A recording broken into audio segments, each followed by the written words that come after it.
फैसला। घर में मेहमान आने वाले थे।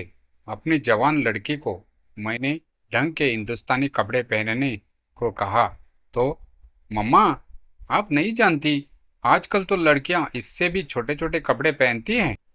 पहनती होगी, यह उनके संस्कार है।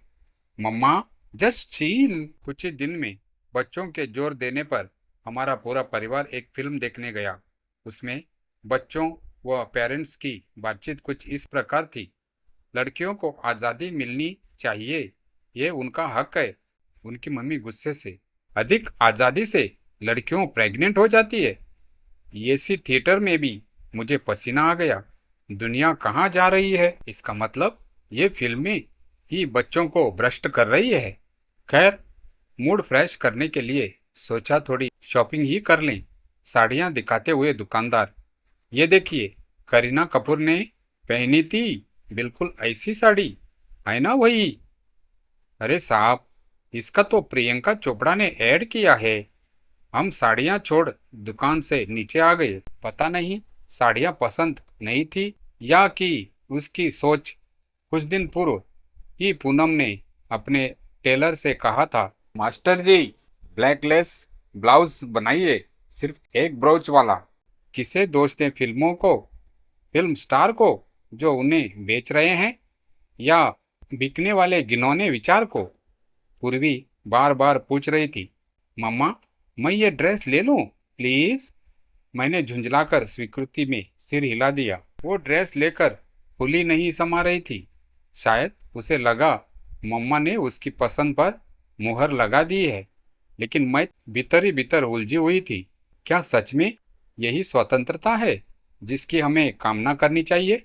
घर लौटते वक्त मैंने कार की खिड़की से बाहर झांका। सड़क पर चलते हुई कई लड़कियां नजर आई। किसी ने जीन्स पहनी थी, किसी ने स्कर्ट और कुछ ने सलीके से सलवार कुर्ता।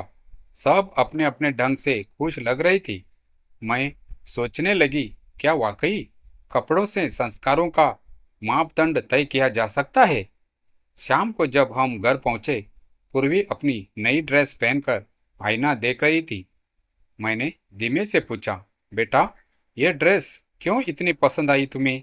उसने उत्साह से कहा, क्योंकि इसमें मैं लगती हूँ मम्मा। नकल नहीं, कोई दिखावा नहीं, बस मैं जैसी हूँ वैसी। उसकी बात सुनकर मैं कुछ क्षण चुप रही।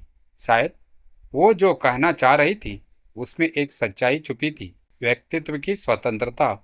मैंने धीरे से मुस्कुराकर कहा, अच्छा, मगर एक बात हमेशा याद रखना बेटा, कपड़े केवल शरीर को ढकते हैं, मगर सोच और बर्ताव इंसान के चरित्र को दर्शाते हैं। आज़ादी का मतलब यह नहीं कि हम हर सीमा तोड़ दें, बल्कि यह कि हम समझदारी से अपने चुनाव करें। पूर्वी मेरी बात ध्यान से सुन रही थी। फिर उसने मेरा हाथ पकड़ लिया। मम्मा, आप सबसे अलग है। आप पुराने जमाने की नहीं, समझदार जमाने की है। मैंने उसकी तरफ देखा और पहली बार मुझे लगा शायद मेरी परवरिश गलत नहीं थी। बस जमाना सवाल पूछना सीख गया था और अब मुझे जवाब देना नहीं, समझाना सीखना होगा। फैसला अब मेरा नहीं, हमारा था, संस्कार और स्वतंत्रता के बीच एक सेतु बनाने का। उस रात नींद कुछ उखड़ी उखड़ी सी थी। सोचती रही, कब बच्चे बड़े हो जाते हैं और हम माँ बाप अनजाने में ही उनके विचारों से पिछड़ जाते हैं। लेकिन क्या पिछड़ जाना हमेशा गलत होता है, या शायद यह एक संकेत होता है समझने और जोड़ने का? सुबह चाय पीते समय पूर्वी मेरे पास आकर बैठ गई। उसका चेहरा शांत था, पर आंखों में कोई सवाल तैर रहा था। मम्मा, आपने कभी सोचा है कि अगर आप हमारे साथ न चले तो हम कितने अकेले हो सकते हैं? मैं चौंकी। मैं तो हमेशा तुम्हारे साथ हूँ बेटा।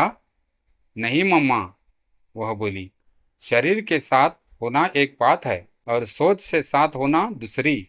आपने कल जो कहा उसने मुझे बहुत कुछ सोचने पर मजबूर किया। मैं मानती हूँ ड्रेस या पहनावा सब कुछ नहीं होता। मैंने उसकी ओर देखा। वो लड़की अब मेरी बेटी नहीं, मेरी हमख्याल बन रही थी। पर मम्मा, वह आगे बोली, आपको भी समझना होगा कि हम जो पहनते हैं वो कभी कभी हमारी पहचान नहीं, बस हमारे कंफर्ट का हिस्सा होता है। हर छोटी ड्रेस कोई बगावत नहीं होती। मैंने गहरी सांस ली और धीरे से कहा, शायद मैं भी सख्ती से ज्यादा डर के चलते रोकती हूँ। ये दुनिया, ये नजरें। तो फिर मम्मा, पूर्वी ने मेरी हथेली पकड़ते हुए कहा, हमें अपनी बेटियों को डर से नहीं, आत्मबल से तैयार करना होगा। आप संस्कार देना मत छोड़िए, पर भरोसा भी दीजिए। उस पल मैंने एक निर्णय लिया, फैसला जो मेरे भीतर कुछ बदल रहा था। अब मैं हर बात में टोकने वाली माँ नहीं बनना चाहती थी, बल्कि एक ऐसी माँ जो अपनी बेटी के साथ चल सके, चाहे कुछ कदम पीछे ही क्यों ना हो, लेकिन साथ। मैंने मुस्कुराकर कहा, तो फिर आज हम दोनों साथ चलेंगे, तुम्हारी सोच और मेरी समझ के साथ। पूर्वी ने मुझे गले लगा लिया। शायद यही था सच्चा फैसला, संस्कारों को थोपना नहीं, उनमें संवाद ढूंढना। माँ और बेटी की इस साझी पहल ने अनजाने में ही एक नई शुरुआत कर दी थी। उन्होंने वहाँ अपने अनुभव, संवाद और टकराव के पल बांटना शुरू किया, बिना किसी पूर्वाग्रह, बिना किसी निर्णय के। पहले तो सिर्फ कुछ पाठक थे, लेकिन जल्दी ही यह एक ऐसा मंच बन गया जहाँ सैकड़ों माँ बेटियाँ अपनी कहानियाँ लिखने लगी। एक दिन एक मेल आया, शीतल तिवारी, जो अपनी बेटी की पसंद नापसंद को लेकर उलझन में थी। उन्होंने लिखा, मेरी बेटी आजकल बहुत चुप रहती है।